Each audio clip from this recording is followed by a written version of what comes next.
നമ്മുടെ സഹോദരങ്ങളെ ഒന്ന് കാണുവാൻ, എന്റെ സഹോദരങ്ങളെ ഒന്ന് കാണുവാൻ ഞാൻ ആഗ്രഹിക്കുന്നു എന്ന് പറയുമ്പോ സഹാബത്ത് ചോദിച്ചു, അവലസ്നാ ഇഖ്വാനക യാ റസൂലല്ലാഹ്, അല്ലാഹുവിന്റെ പ്രവാചകരെ, അങ്ങയുടെ സഹോദരങ്ങൾ ഞങ്ങളല്ലേ അങ്ങയോടൊപ്പം എപ്പോഴുമുള്ള ഞങ്ങളല്ലേ അങ്ങയുടെ സഹോദരങ്ങൾ എന്ന് ചോദിക്കുമ്പോ, സഹാബത്ത് ചോദിക്കുമ്പോ നബി തങ്ങൾ സല്ലല്ലാഹു അലൈഹി വസല്ലമ തങ്ങൾ പറഞ്ഞു, അല്ല, നിങ്ങളല്ല എന്റെ സഹോദരങ്ങൾ, അന്തും അസ്ഹാബി, നിങ്ങൾ എന്റെ സഹാബത്താണ്, നിങ്ങൾ എന്റെ സഹാബികളാണ്.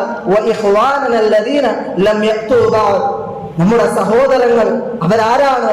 എനിക്ക് ശേഷം വരുന്നവരാണ്, എന്നെ കാണാതെ എന്നെ വിശ്വസിച്ചവരാണ്, അവരെ ഞാൻ കാണുവാൻ ആഗ്രഹിക്കുന്നു എന്ന് ആദരവായ റസൂലുള്ളാഹി സ്വല്ലല്ലാഹു അലൈഹി വസല്ലമ തങ്ങൾ പറയുമ്പോൾ, പ്രിയമുള്ളവരെ, എന്നെയും നിങ്ങളെയും ഒക്കെ കാണാൻ ഹബീബായ തങ്ങൾ സല്ലല്ലാഹു അലൈഹി വസല്ലമ തങ്ങൾ ആഗ്രഹിച്ച ഒരു പ്രവാചകൻ. ആ ഹബീബായ തങ്ങളോട് നമുക്ക് ബാധ്യതകൾ ഏറെയാണ്, ഒരുപാട് കടമകളുണ്ട്.